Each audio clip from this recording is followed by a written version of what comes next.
frente a 5 de sus amigas, mi nuera tomó la canasta de ropa sucia de su cuarto y la vació sobre mis piernas mientras yo tomaba café en la sala.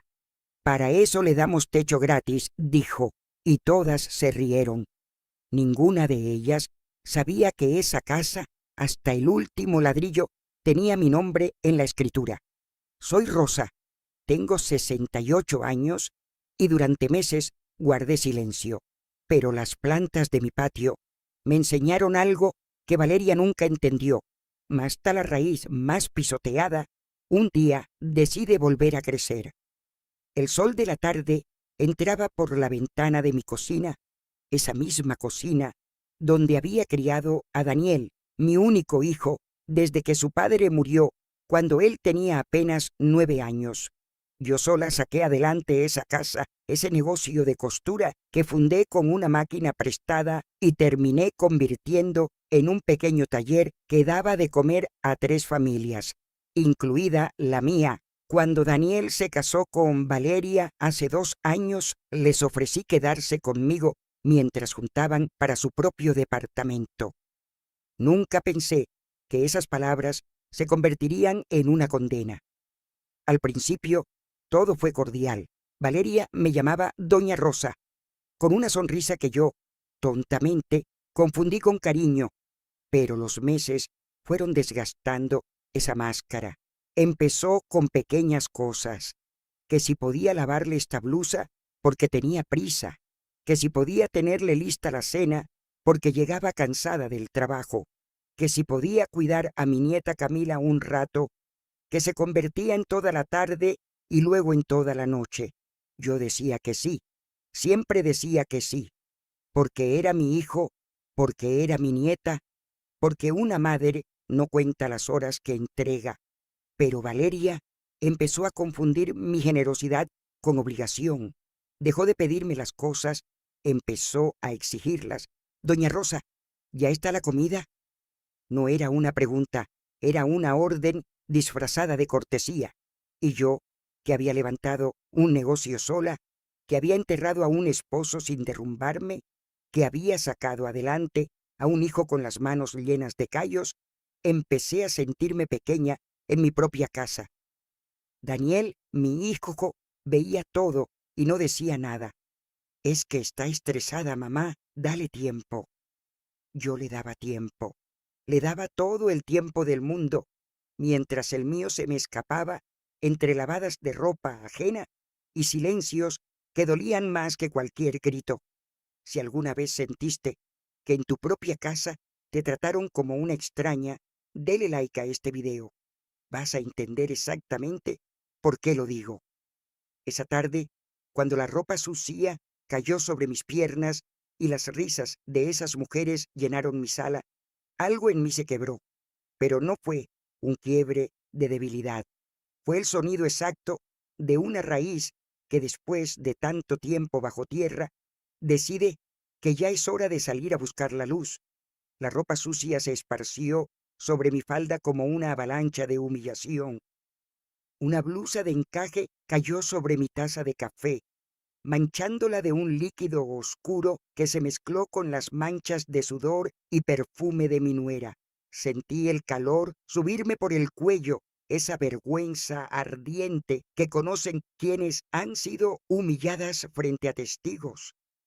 Las 5 amigas de Valeria, sentadas en mi sala, en mis sillones, tomando el café que yo misma había preparado, soltaron una risa que se quedó flotando en el aire como una nube tóxica. «Ay, Vale, qué buena tu suegra, hasta de lavandera te sirve», dijo una de ellas, una muchacha de uñas largas y voz aguda que ni siquiera se molestó en mirarme a los ojos. Valeria sonrió, satisfecha, como quien acaba de dar una lección de autoridad. «Para eso le damos techo gratis», repitió esta vez más fuerte, como si quisiera que toda la cuadra la escuchara. «Techo gratis». Las palabras resonaron en mi cabeza con una ironía que casi me hizo reír, si no hubiera estado tan ocupadas tragándome las lágrimas. Esa casa, cada ladrillo, Cada teja del techo que, según ella me regalaba, la había pagado yo, sola, con las madrugadas frente a la máquina de coser, con los vestidos de 15 años que cosí hasta que se me nublaba la vista, con los créditos que pedí y pagué puntual durante 15 años. Y ahora esa muchacha de 26 años, que llevaba 2 años sin aportar un solo peso a esa casa, me hablaba como si yo fuera una arrimada. No dije nada, me quedé quieta, con la ropa sucia todavía sobre mi regazo, sintiendo el olor a sudor ajeno, mezclado con el perfume dulzón que Valeria usaba en exceso. Mis manos, esas mismas manos que habían cosido miles de prendas, que habían cambiado pañales, que habían enterrado a un esposo sin temblar, permanecieron inmóviles sobre la tela extraña. Daniel no estaba en casa. Había salido con unos compañeros del trabajo, ajeno por completo a lo que estaba pasando en su propia sala, en la sala de su madre. Y una parte de mí, la parte que todavía dolía como una herida fresca, pensó, si él estuviera aquí, ¿diría algo? ¿O bajaría la mirada como siempre lo hace? Me levanté despacio, con la dignidad que me quedaba, y dejé la ropa sucia sobre el sillón. Con permiso, dije, mi voz sorprendentemente calmada, como si no me estuviera desangrando por dentro. Caminé hacia la cocina, sintiendo las miradas de esas mujeres clavadas en mi espalda, escuchando cómo las risas se apagaban lentamente, reemplazadas por un silencio incómodo que ni siquiera Valeria supo cómo llenar. Llegué a la cocina y apoyé las manos en el mesón de siempre, el mismo donde había preparado miles de comidas para esa familia. Respiré hondo. No lloré, aunque las lágrimas estaban ahí, agolpadas detrás de mis ojos como un río contenido. En cambio, miré por la ventana hacia mi patio, hacia las macetas de geranios que había sembrado hacía años, y sentí que algo dentro de mí, algo que llevaba meses dormido, empezaba lentamente a despertar. Esa noche, mientras Valeria y sus amigas seguían riendo en la sala, yo subí a mi cuarto y abrí el cajón donde guardaba mis documentos más importantes.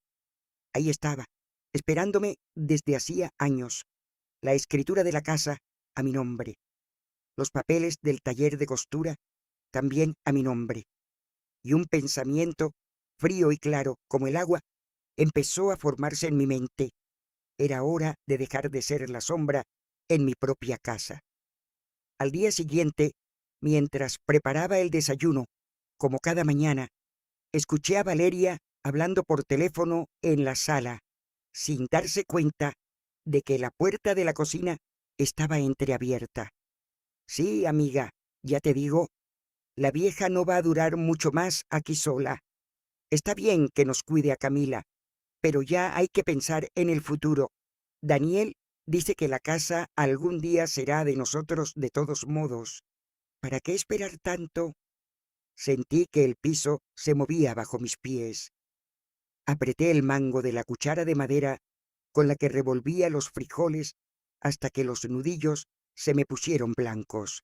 El futuro, la casa será de nosotros, como si yo ya estuviera muerta, como si mi vida, mis decisiones, mi patrimonio fueran solamente un trámite pendiente que había que resolver. Valeria siguió hablando, bajando la voz, pero yo ya tenía el oído entrenado por meses de vivir alerta, como quien camina sobre terreno minado en su propia casa. Mira, lo que le digo a Daniel es que hay que empezar a hablarle de esas casas de retiro, esas bonitas. No, así ella está atendida y nosotros por fin tenemos la casa para nosotros solos. Con lo que gana Daniel y sin tener que pagar renta, imagínate lo que podríamos hacer. Casas de retiro, yo, que apenas 2 años atrás manejaba mi propio negocio, que tomaba mis propias decisiones, que había educado a un hijo sola, ahora era un estorbo que había que resolver, para que dos personas que ni siquiera aportaban a la casa pudieran vivir cómodas con lo que yo había construido. Terminé de preparar el desayuno con una calma que me sorprendió a mí misma. Serví los platos, puse la mesa como todos los días, y cuando Valeria entró a la cocina, fingiendo una sonrisa cansada, le sonreí de vuelta. «Buenos días, hija», le dije, usando la palabra que ya hacía tiempo había dejado de sentir sincera en mi boca. Ella no notó nada distinto. Se sentó, revisó su teléfono mientras comía y ni siquiera me dio las gracias por el desayuno. Como cada mañana, desde hacía meses, yo era invisible, un electrodoméstico más de la casa que funcionaba sin quejarse. Pero por dentro algo había cambiado de manera irreversible. Ya no era la vergüenza lo que sentía, era otra cosa, algo más frío, más calculado, la misma sensación que tenía cuando podaba mis rosales, saber exactamente qué rama cortar para que la planta volviera a florecer con más fuerza. Esa tarde, cuando Daniel llegó del trabajo, decidí que era momento de observarlo con otros ojos, ya no como el niño que había criado, sino como el hombre en el que se había convertido, capaz de guardar silencio mientras su esposa hablaba de internarme para quedarse con lo que yo había construido con sangre, sudor y años de sacrificio. «Hijo, ¿puedo hablar contigo un momento?», le pregunté esa noche cuando Valeria se había ido a bañar a Camila. Él levantó la vista del televisor, algo sorprendido por mi tono serio. «Claro, mamá, ¿qué pasa?». Y yo, mirándolo fijamente, sin dejar que la voz me temblara, le pregunté algo que llevaba meses sin atreverme a preguntar. «Daniel, ¿tú sabes de quién es esta casa?». Daniel me miró con una expresión confusa, como si la pregunta no tuviera sentido. «¿Cómo que de quién es, mamá? Es tuya, obvio. ¿Por qué me preguntas eso?».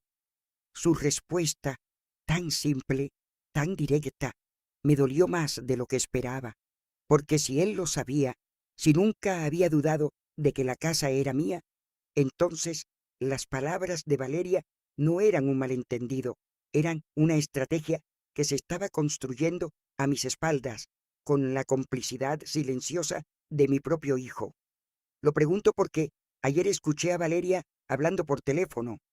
Le dije, sin apartar la mirada de su rostro. Hablaba de una casa de retiro para mí y de que la casa, mi casa, algún día sería de ustedes. Hablaba como si yo ya no importara en mis propias decisiones. El rostro de Daniel cambió, la sorpresa dando paso a una incomodidad que reconocí de inmediato. Esa misma incomodidad que había visto tantas veces en los últimos meses, cada vez que Valeria me trataba con desdén y él prefería mirar hacia otro lado. «Mamá, seguro no fue como sonó. Valeria a veces habla sin pensar, ya sabes cómo es. ¿Y tú, Daniel?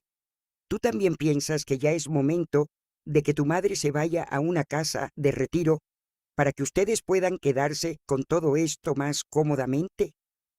Mi voz no subió de volumen, pero cada palabra cayó como una piedra pesada en el silencio de la sala.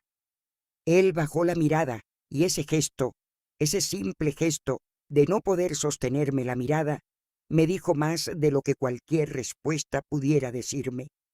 «No es que yo quiera eso, mamá, pero a veces pienso que si estás muy sola aquí todo el día, que tal vez estarías mejor en un lugar donde te atiendan, donde tengas actividades, amigos de tu edad».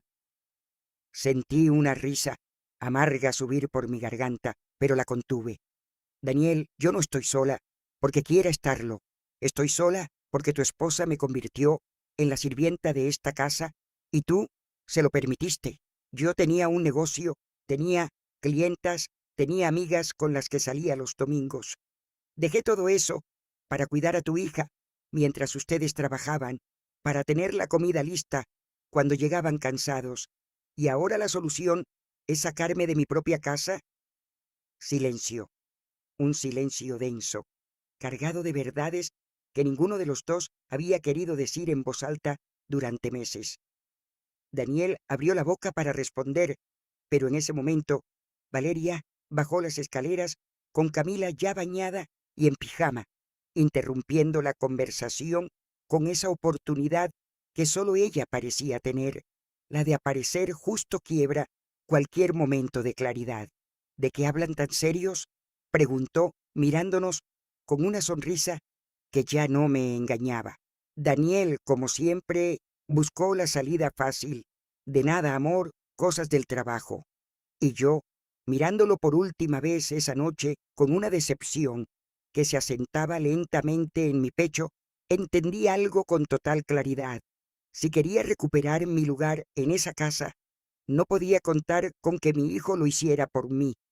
Tenía que hacerlo yo sola, como siempre lo había hecho todo en mi vida. Esa noche no pude dormir. Me quedé sentada en mi cama, mirando el techo, escuchando los sonidos familiares de la casa que había construido con tanto esfuerzo, el goteo de la llave del baño que nunca terminaba de cerrar bien, el crujido de la madera vieja del pasillo, el ronroneo del refrigerador allá abajo en la cocina.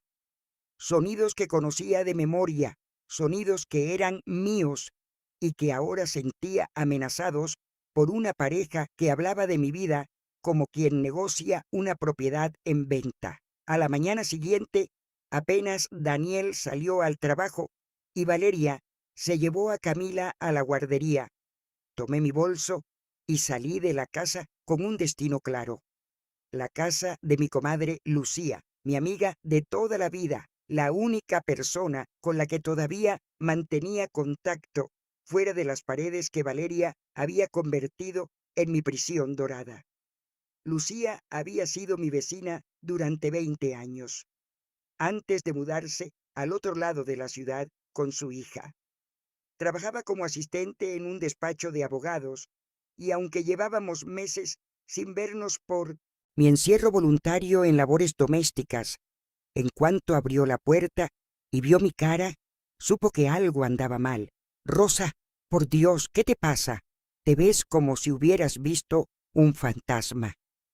Me abrazó fuerte, ese abrazo sincero que hacía tanto no recibía, y sin poder contenerme, ahí en su puerta, rompí a llorar como no lo había hecho en meses. Le conté todo, le conté de la ropa sucia frente a sus amigas, de las palabras «para eso le damos techo gratis», de la conversación que escuché sobre las casas de retiro, de la mirada de mi propio hijo bajando la cabeza en lugar de defenderme. Lucía escuchó cada palabra con el rostro cada vez más serio, sirviéndome café que yo apenas tocaba. Rosa, esto que me cuentas no es normal. Esto es maltrato. Aunque no te peguen, es maltrato económico, es maltrato psicológico. Y lo peor es que te lo están haciendo en tu propia casa, la que tú construiste. Su voz tenía la firmeza de quien conoce las leyes, de quien había visto casos similares en el despacho donde trabajaba. ¿Qué puedo hacer, Lucía?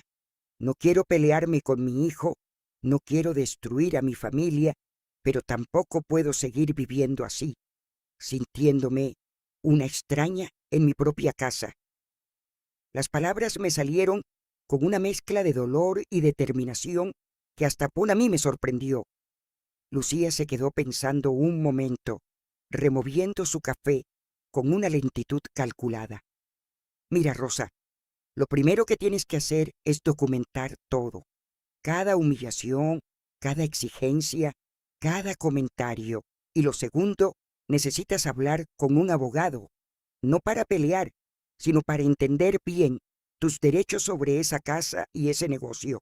Porque por lo que me cuentas, ellos están operando bajo el supuesto de que tarde o temprano todo será de ellos y necesitas dejarles muy claro, con papeles en mano, que esa no es la realidad. Sentí un peso extraño en el pecho, mezcla de miedo y alivio. Miedo porque nunca había imaginado tener que protegerme legalmente de mi propio hijo. Alivio porque, por primera vez en meses, sentía que no estaba sola enfrentando esto. Conozco a alguien en el despacho que te puede ayudar sin cobrarte un centavo. Es un favor que me debe. Se llama licenciada Fernanda Ríos. Es dura, pero justa. Te va a decir exactamente qué puedes hacer y qué no. Lucía tomó su teléfono y empezó a marcar sin darme tiempo a dudar. No vas a pasar por esto sola, Rosa. Ya fue suficiente de que otros decidan tu vida por ti. Esa tarde, sentada frente a la licenciada Fernanda Ríos, una mujer de mirada penetrante y voz calmada, entendí que mi historia apenas estaba comenzando a escribirse de verdad. La oficina de la licenciada Fernanda Ríos olía a papel viejo y café recién hecho. Era un espacio pequeño, atiborrado de carpetas, pero había algo en su mirada firme que me transmitió una confianza que no sentía desde hacía meses. Me senté frente a su escritorio con las manos entrelazadas sobre mi regazo, sintiéndome extrañamente como una niña esperando un regaño, aunque no había hecho nada malo. Señora Rosa, Lucía me contó algunas cosas por teléfono, pero prefiero que usted misma me cuente todo con calma. No omita detalles por pequeños que parezcan. Su voz era pausada, profesional, sin ese tono de lástima que tanto detestaba.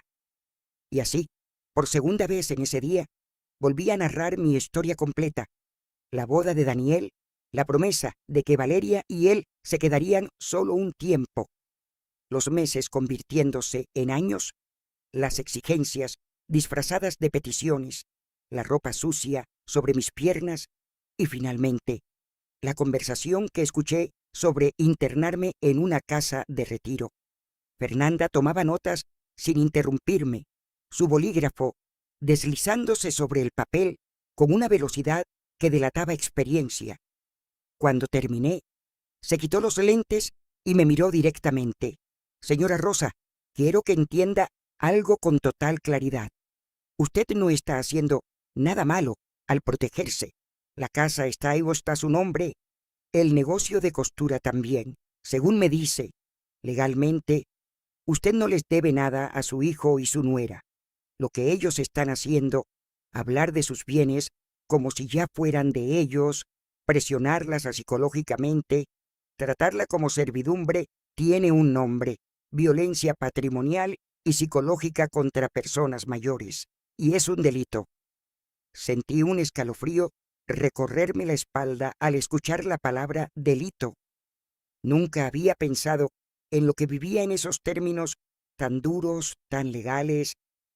Para mí siempre había sido solamente cosas de familia, desacuerdos que había que sobrellevar con paciencia, pero escuchar a alguien nombrar con precisión lo que me estaba pasando le dio a mi dolor una validez que no sabía que necesitaba. ¿Qué me recomienda hacer, licenciada? No quiero destruir a mi hijo, no quiero un escándalo, solo quiero recuperar mi lugar en mi propia casa. Mi voz sonó más firme de lo que esperaba, como si el simple hecho de estar ahí buscando ayuda ya me hubiera devuelto un poco de la fuerza perdida. Fernanda sonrió levemente, la primera sonrisa genuina desde que había entrado a su oficina. Eso me gusta escuchar, señora Rosa. No se trata de venganza, se trata de límites. Primero, vamos a redactar un documento que deje absolutamente claro ante notario los términos bajo los cuales su hijo y su nuera pueden permanecer en su casa como huéspedes sin ningún derecho de propiedad, presente ni futuro, a menos que usted decida lo contrario en un testamento, que también podemos hablar de estructurar como usted quiera. Segundo, quiero que empiece a llevar un registro de cada incidente, con fechas, con testigos, si es posible. Y tercero, y esto es importante, quiero que hable con su hijo a solas, sin la presencia de Valeria, y le explique con toda claridad que las reglas de su casa están a punto de cambiar. Salí de esa oficina con una carpeta llena de documentos por firmar y una sensación extraña en el pecho, una mezcla de miedo y poder que hacía años no experimentaba. Por primera vez desde que Valeria había vaciado esa canasta de ropa sucia sobre mis piernas, sentí que el control de mi vida volvía lentamente a mis propias manos. Esa noche decidí que no esperaría un solo día más. Preparé la cena como siempre, puse la mesa, y cuando Camila ya estaba dormida y Valeria subió a darse una ducha, aproveché ese pequeño espacio de tiempo para hablar con Daniel a solas, tal como me había aconsejado la licenciada Fernanda. Lo encontré en el patio, sentado en la banca de madera que yo misma había pintado hacía años, fumando un cigarrillo a escondidas de Valeria. Me senté a su lado, sintiendo el aire fresco de la noche mezclarse con el aroma de mis geranios recién regados. Hijo, necesito que hablemos, y esta vez necesito que me escuches de verdad, sin interrupciones. Él apagó el cigarrillo, algo incómodo, y asintió. Le hablé con una calma que a mí misma me sorprendió, sin gritos, sin lágrimas, solo con la firmeza de quien ya no tiene nada que perder porque ya perdió demasiado en silencio. Le conté que había ido con una abogada que conocía perfectamente mis derechos, que sabía que la casa y el negocio estaban a mi nombre y seguirían estándolo bajo mis propias condiciones. Daniel, yo los recibí en mi casa con todo el amor de una madre. Nunca les pedí un peso de renta. Nunca les exigí que colaborara con los gastos, porque para mí ustedes eran mi familia, no mis inquilinos. Pero en algún momento, sin que yo lo notara, dejé de ser tu madre para convertirme en la empleada de esta casa, y eso, hijo, se acabó. Vi cómo su rostro pasaba por distintas emociones, sorpresa, vergüenza y finalmente algo parecido al reconocimiento. Mamá, yo no quería que las cosas llegaran a esto. ¿De verdad? Es que entre el trabajo y Valeria y Camila, a veces siento que no puedo con todo y dejé que las cosas se fueran acomodando solas, sin darme cuenta de que te estaba fallando a ti. No es cuestión de que me falles a mí solamente, Daniel. Es que estás dejando que le falten el respeto a tu madre en su propia casa, frente a extraños, y eso no lo puedo permitir, ni por ti, ni por el ejemplo que le estás dando a tu hija. ¿Qué va a aprender Camila viendo cómo tratan a su abuela? Que las mujeres mayores no merecen respeto una vez que ya no son útiles. Esa pregunta pareció golpearlo con más fuerza que cualquier otra cosa que le hubiera dicho. Bajó la cabeza, esta vez no por evasión, sino por una vergüenza genuina que finalmente empezaba a asomarse. Tienes razón, mamá. He sido un cobarde. He preferido no meterme en los pleitos entre tú y Valeria, porque no quiero problemas en mi matrimonio, pero eso no significa que esté bien lo que está pasando. Le expliqué entonces, con calma pero con firmeza, que a partir de ese momento las cosas cambiarían, que si querían seguir viviendo en esa casa, sería bajo reglas claras, colaboración en los gastos, respeto absoluto hacia mí y el reconocimiento explícito de que esa casa, ese techo que Valeria tanto mencionaba como una dádiva, seguiría siendo mío hasta el último día de mi vida y que cualquier decisión sobre su futuro la tomaría yo y solamente yo. Daniel asintió, esta vez sin dudarlo. Voy a hablar con Valeria, mamá, te lo prometo. Y aunque quise creerle con toda el alma, algo en mi interior, curtido ya por meses de promesas incumplidas, me decía que las palabras de Daniel chocarían contra un muro mucho más difícil de derribar. La voluntad de Valeria de nunca ceder terreno que ella ya consideraba conquistado. Tal como imaginé, la conversación entre Daniel y Valeria esa noche no trajo la paz que yo esperaba. Escuché, desde mi habitación, voces que subían de tono al otro lado del pasillo, palabras entrecortadas que se filtraban por la pared delgada que separaba nuestros cuartos. ¿Cómo que ahora tenemos que pagar renta? ¿Desde cuándo tu mamá se volvió tan exigente? La voz de Valeria tenía ese filo cortante que yo conocía tan bien, ese tono que usaba cuando algo no salía como ella había planeado. A la mañana siguiente, el ambiente en la casa se sentía como el aire antes de una tormenta. Valeria bajó a desayunar con el rostro tenso, evitando mirarme directamente, algo inusual en ella, que siempre se había sentido con total derecho a ignorarme abiertamente. Serví el café como cada mañana, y cuando le entregué su taza, ella la tomó sin agradecerme, con un gesto seco que confirmaba que la conversación de la noche anterior había encendido una mecha. Así que ahora resulta que tengo que pagarle renta a mi propia suegra, dijo de pronto, sin dirigirse a nadie en particular, mientras revolvía su café con una violencia innecesaria. Después de todo lo que hago por esta familia, cuidando a Camila, llevando la casa, no pude contenerme más. Dejé la cafetera sobre la mesa con un golpe seco que hizo sonar la loza. Valeria, tú no llevas esta casa. Yo llevo esta casa desde antes de que tú nacieras casi. Yo cocino, yo lavo, yo cuido a Camila más horas que tú y que Daniel juntos. Lo único que te pido es respeto y una colaboración justa, que no es lo mismo que un castigo. Ella me miró con una sorpresa genuina, como si nunca hubiera esperado que yo le hablara con esa firmeza. Durante meses había construido una imagen de mí como una mujer sumisa, silenciosa, incapaz de defenderse, y esa mañana, por primera vez, esa imagen empezaba a resquebrajarse frente a sus propios ojos.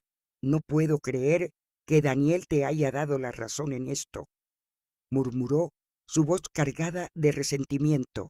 Se supone que él debería ponerse de mi lado. Somos un matrimonio.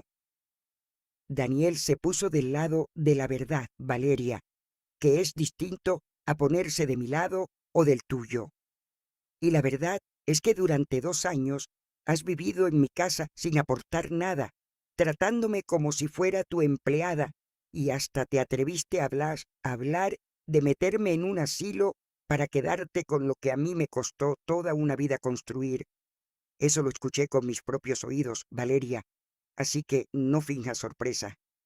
El silencio que siguió fue denso, cargado de una tensión que llevaba meses acumulándose bajo la superficie de falsa cordialidad. Valeria abrió la boca para responder, pero no encontró palabras, atrapada entre la vergüenza de haber sido descubierta y la furia de sentir que perdía el control de una situación que ella creía tener completamente dominada. Camila entró en ese momento a la cocina, con su mochila de la guardería colgada de un hombro, ajena por completo a la guerra silenciosa que se libraba entre las dos mujeres de su vida. Y ese pequeño gesto, esa inocencia intacta de mi nieta, me recordó exactamente por qué estaba haciendo todo esto. No por rencor, sino por dignidad, la mía, y la que algún día Camila entendería que toda mujer merece, sin importar la edad que tenga. Los días que siguieron a esa confrontación en la cocina se convirtieron en una guerra fría dentro de mi propia casa. Valeria dejó de hablarme directamente, comunicándose conmigo únicamente a través de Daniel, como si yo fuera una extraña con la que había que negociar tratados. Dile a tu mamá que si va a seguir con esto de la renta, entonces quiero saber exactamente qué incluye. Pregúntale a tu mamá si ahora también vaya a cobrarnos por el agua que usamos. Yo soportaba cada indirecta con una calma que sorprendía hasta a mí misma. Esa serenidad que solo llega cuando finalmente entiendes que ya no tienes nada que demostrarle a nadie. Mientras tanto, siguiendo el consejo de la licenciada Fernanda, empecé a llevar un pequeño cuaderno donde anotaba cada incidente, cada comentario hiriente, cada fecha en la que Valeria me exigía algo sin siquiera un gracias. Una tarde, mientras doblaba ropa en mi cuarto, escuché que llamaban a la puerta principal. Era Lucía, que había venido a visitarme sin avisar, cargando una caja de pastelitos y esa sonrisa cómplice que solo las verdaderas amigas conservan después de tantos años. «Vine a ver cómo va la guerra», me dijo entre risas, aunque ambas sabíamos que no era ningún chiste. Le conté los últimos avances, el documento notariado que ya había firmado dejando clara la propiedad de la casa y el negocio, la conversación tensa con Valeria, el silencio incómodo que se había instalado en cada rincón de mi hogar. Lucía escuchaba con atención, asintiendo, hasta que en un momento me dijo algo que se quedó grabado en mi mente. «Rosa, ¿y qué vas a hacer con el negocio?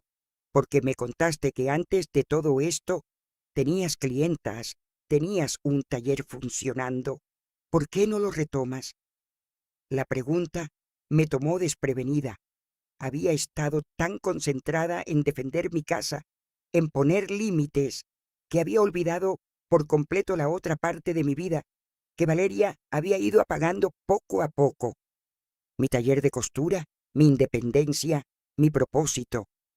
Miré alrededor de mi cuarto, hacia el closet donde todavía guardaba mi vieja máquina de coser, cubierta por una sábana, acumulando polvo desde hacía casi un año. «Tienes razón, Lucía. Dejé que esta casa se convirtiera en mi única identidad, y en el proceso perdí todo lo demás que me hacía sentir yo misma». Esa noche, después de que Lucía se fue, saqué la máquina de coser de su rincón olvidado y la limpié con un cuidado casi ceremonial, como quien desempolva una parte de sí misma que había quedado enterrada bajo capas de sumisión y cansancio. Al día siguiente, publiqué en el grupo de vecinos de la colonia que retomaba mis servicios de costura y arreglos de ropa. Para mi sorpresa, en menos de una hora ya tenía 3 mensajes de antiguas clientas preguntando si podían llevarme trabajo esa misma semana. Sentí una emoción que hacía mucho no experimentaba, esa sensación de ser útil no por obligación, sino por elección propia, por talento propio. Cuando Daniel llegó esa tarde y me vio con la máquina de coser instalada de nuevo en la mesa del comedor, con telas y patrones esparcidos a mi alrededor, se detuvo en el umbral con una expresión que no supe descifrar del todo. «Mamá, hace mucho no te veía así». Y yo, sin dejar de coser, le respondí con una sonrisa sincera, la primera en meses. Es que hace mucho había dejado de ser yo misma, hijo. Pero eso también se acabó. El regreso de mi taller trajo consigo algo que no esperaba, un ingreso propio, modesto pero mío, que empezó a devolverme una sensación de control que había perdido hacía meses. Cada peso que ganaba con mis costuras lo guardaba en una cuenta que abrí solamente a mi nombre, un pequeño acto de rebeldía silenciosa que Valeria desconocía por completo. Pero la calma en casa era apenas superficial, una tregua tensa que todos sabíamos que no duraría, y no duró. Una tarde, mientras yo cosía el dobladillo de un vestido de novia para una clienta nueva, Valeria entró a la sala con el teléfono en la mano y una expresión de furia contenida. «Doña Rosa, necesito que me explique algo», dijo, su voz cargada de un veneno que ya no se molestaba en disimular. «Me acaba de llamar mi papá diciéndome que fue a la notaría a preguntar sobre un préstamo que quería pedir usando esta casa como garantía, algo que Daniel le había comentado hace meses que podríamos hacer eventualmente, y le dijeron que no puede hacerse nada porque hay un documento nuevo que restringe cualquier movimiento sobre la propiedad sin su autorización expresa. ¿Qué significa esto? Sentí un escalofrío al descubrir hasta dónde habían llegado sus planes. Usar mi casa, mi patrimonio, como garantía para un préstamo sin siquiera consultarme, como si yo ya no tuviera voz ni voto sobre lo que era mío. Dejé la aguja a un lado con calma y la miré directamente a los ojos. Significa exactamente lo que dice Valeria. Esta casa es mía y cualquier decisión sobre ella la tomo yo. Me sorprende que tú y Daniel hayan estado planeando usarla como garantía de un préstamo sin siquiera mencionármelo. ¿Se puede saber para qué necesitaban ese dinero?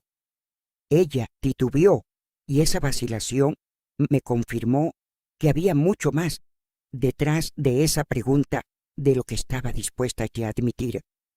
Es para un negocio que quiere poner mi papá, y Daniel dijo que no habría problema, porque total, la casa algún día iba a ser nuestra de todos modos.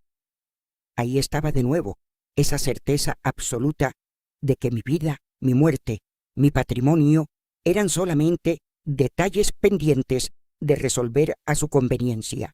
Justo en ese momento, Daniel llegó del trabajo y al ver la tensión en el ambiente, supo de inmediato que algo grave había pasado. ¿Qué está pasando aquí?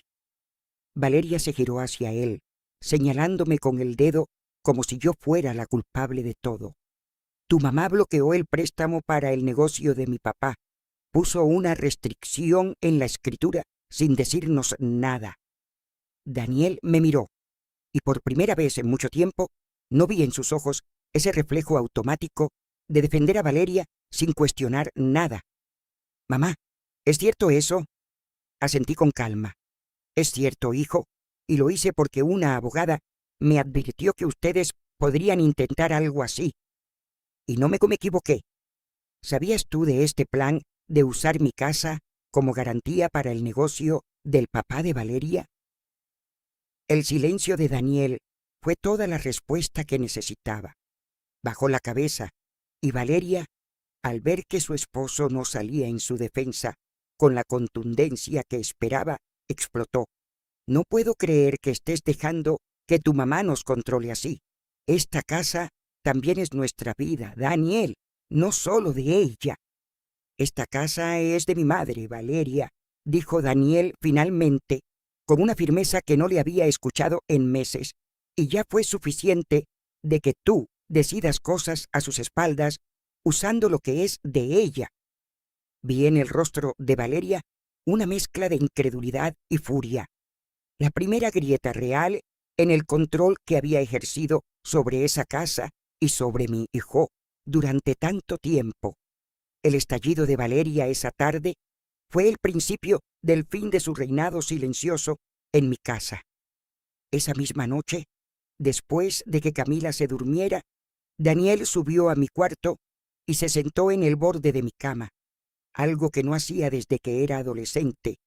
Mamá, perdóname por todo, por no defenderte antes, por dejar que las cosas llegaran tan lejos, por no ver lo que estaba pasando bajo mi propio techo, en tu propio techo. Lo abracé como no lo abrazaba hacía meses, sintiendo que una parte de mi hijo, esa que había criado con tanto esfuerzo, finalmente regresaba. No tienes que pedirme perdón, hijo, solo tienes que decidir qué tipo de hombre quieres ser de ahora en adelante y qué tipo de padre quieres que Camila recuerde. Los días siguientes trajeron cambios que meses atrás me hubieran parecido imposibles. Valeria, al ver que Daniel ya no estaba dispuesto a darle la razón automáticamente y que la restricción legal sobre la casa era inamovible, empezó a buscar trabajo por primera vez desde que se había casado. No fue un cambio de corazón sincero, lo sé bien, sino la comprensión práctica de que su plan de vivir cómodamente a costa de mi patrimonio ya no tenía futuro. establecimos reglas claras, firmadas incluso ante la licenciada Fernanda: colaboración real en los gastos de la casa, respeto absoluto en el trato diario y la certeza, grabada en papel notarial, de que mi casa y mi negocio seguirían siendo míos hasta el día en que yo decidiera, en un testamento hecho con calma y sin presiones, qué hacer con ellos. Mi taller de costura floreció de una manera que ni yo misma esperaba. Las clientas fueron llegando unas tras otras, y en pocos meses tuve que contratar a una joven del barrio para que me ayudara con los pedidos. El dinero que ganaba no era solamente un ingreso, era la prueba tangible de que mi valor no dependía de cuánto pudiera servir a los demás sin recibir nada a cambio. Una tarde, mientras cosía en la mesa del comedor con la radio sonando suavemente, Valeria se acercó, algo insegura, y me preguntó si podía enseñarle a coser un botón que se le había caído de su blusa favorita. Fue un gesto pequeño, casi insignificante, pero en ese instante entendí que tal vez, con tiempo y con límites claros, hasta las relaciones más dañadas podían encontrar un terreno nuevo donde volver a crecer, no como antes, pero de una manera distinta, más honesta. No fue una reconciliación instantánea ni un final de cuento de hadas. Valeria y yo nunca llegamos a ser cercanas como esperaba serlo con la esposa de mi hijo, pero sí construimos un respeto que antes no existía, uno basado en límites claros y en la certeza de que yo ya no permitiría que nadie, ni siquiera mi propia familia, pisoteara mi dignidad bajo el disfraz de la generosidad. Hoy, un año después de aquella tarde en que mi nuera vació una canasta de ropa sucia sobre mis piernas frente a sus amigas, mi taller sigue creciendo, mi casa sigue siendo mía, y mi nieta Camila me ve coser cada tarde, preguntándome curiosa sobre cada puntada, cada tela, cada diseño. Y pienso que quizás, sin saberlo, le estoy enseñando la lección más importante que puedo dejarle: que ninguna mujer, sin importar su edad, debe agradecer un techo que ella misma construyó, y que la dignidad, como las plantas de mi patio, siempre encuentra la manera de volver a florecer, aunque la hayan pisoteado durante mucho tiempo. Si conoces a alguna mujer mayor que necesita recordar su propio valor, comparte esta historia con ella y cuéntame en los comentarios: ¿tú habrías guardado silencio tanto tiempo como yo, o habrías puesto límites desde el principio?